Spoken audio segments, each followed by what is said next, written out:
Okay, so make sure that you don't dip your margarine scoop or spoon or spatula into your shortening. So I'm using a separate spoon to dip into the shortening. You want your cookie recipe to have some little bit of shortening because it extends the shelf life, and it also give it a crispier texture to it.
I'm going to chop these candy bars and I'll add them into the oatmeal chocolate chip cookies. This is 4 recipes of oatmeal chocolate chips, but I think I'm going to divide the dough into 4, put 1 with chocolate. That's why I have the cocoa, double chocolate cocoa, 1/4 ube, 1/4 with matcha, and 1/4 plain with just the chocolate chips and the nuts. But this is going to be the basic dough. It has nuts and the candy bars and the oatmeal and chocolate chips. I'm thinking of adding some raisins or fruits, dried fruits, but we'll see. So I'm going to cream the butter or the margarine with shortening and sugar together until it's light and fluffy. After that, I'm going to add the eggs one by one. So this is a 4 recipe batch. I'm using my 10-quart mixer.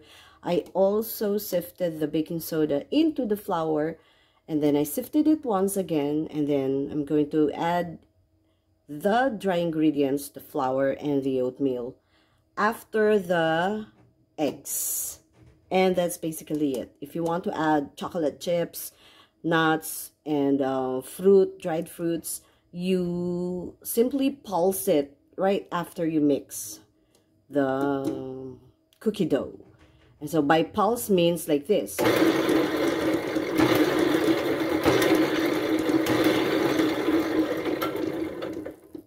Okay.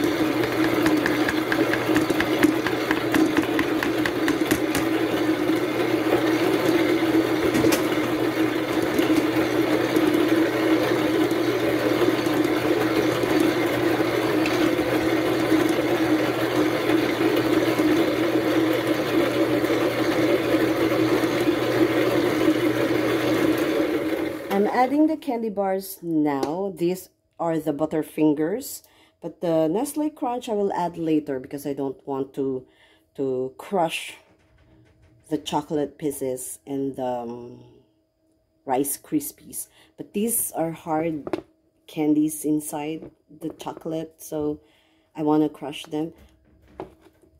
I took out 200 grams of the sugar from the recipe because these are very sweet. Okay, so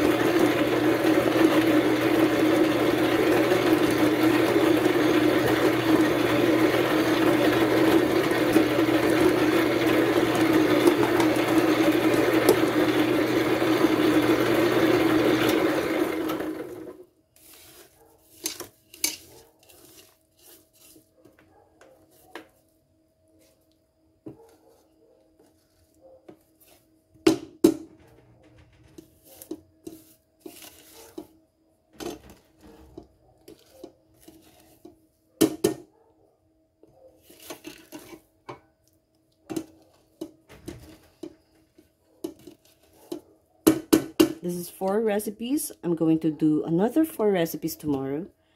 I wish I have my 20-quart mixer, but it's there in New York. So I'm using my 10-quart mixer that I got last 1998. I'm also using speed 1.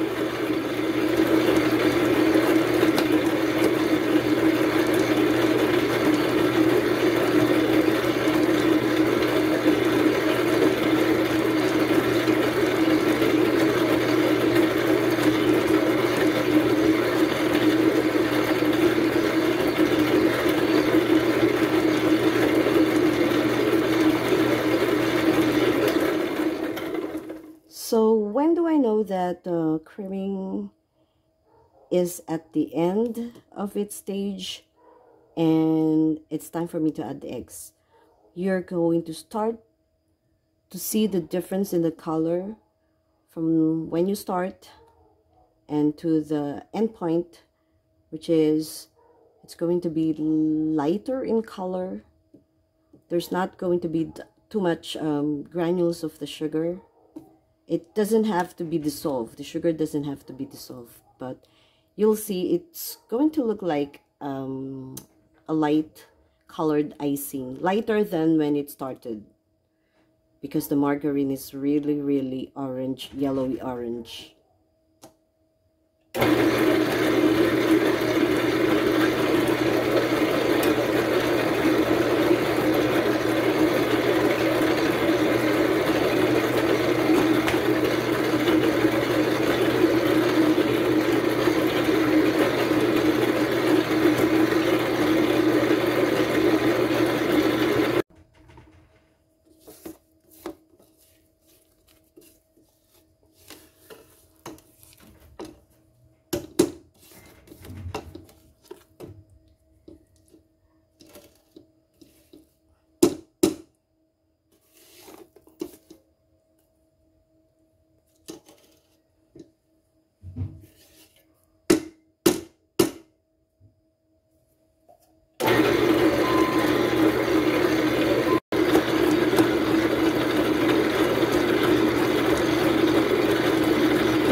I'm stretching the load of this mixer.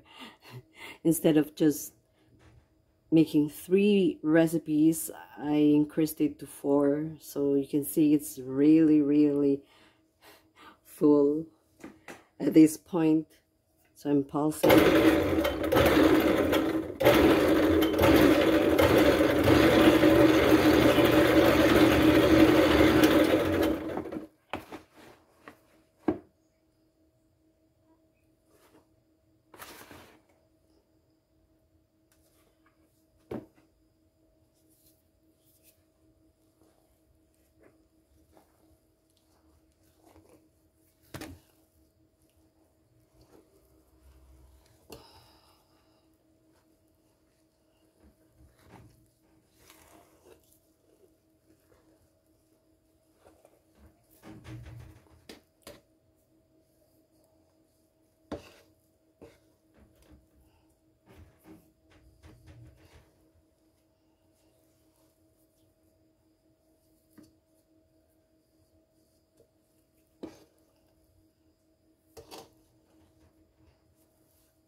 For the matcha version, I'm going to add 2 teaspoons of the matcha. I'm going to taste it, see if it's enough.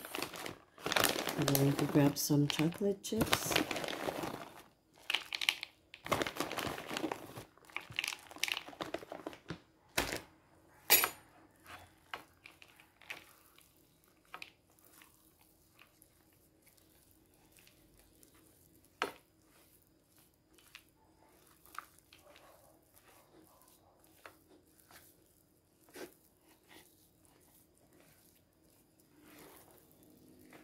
I think it's not enough.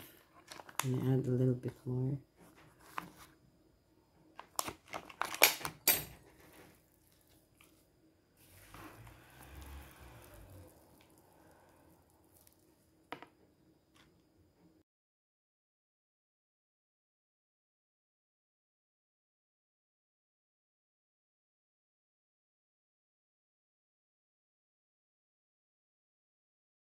So here's the matcha version. I'm going to add more white chocolate chips. When I'm molding them, I'm going to cover this with a cling wrap and put it in the refrigerator. I'll be doing the ube version next. Dark chocolate chips, Nestle, and Pecan's version. No flavoring. I suppose this is for my sister.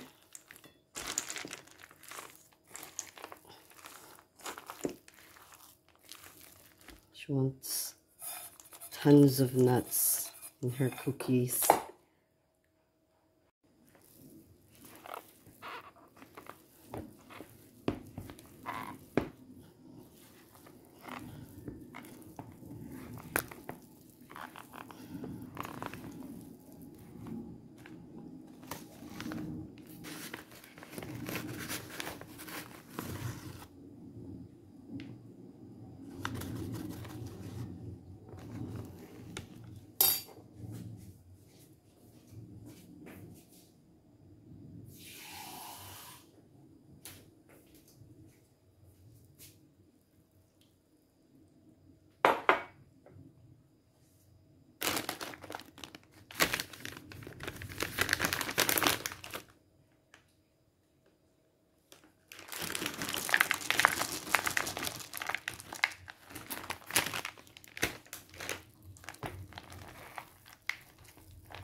Last but not the least is the double chocolate cocoa.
So these are all the 4 cookie doughs that I flavored today. This is chocolate, although I think it needs a little bit more cocoa, so we'll see. The ube flavor, matcha as requested, with white chocolate chips. And this is the double, many nuts and chocolate chips for my sister. So I have 4. I'm going to put them inside the refrigerator, chill it because I'm starving. It's almost 3 o'clock. I haven't had breakfast and I want to eat first. I'm going to mold all of this tomorrow and bake them at the same time after I mold them. Dough is chilling and I'm going to bake this tomorrow. I don't think I can do 2 bowls. Maybe just 2 and the other 2 on the next day. I'm panting. This is in my other kitchen. I mixed this in the baking studio and this is my other spare refrigerator. So I'll leave it here for a while and tomorrow again.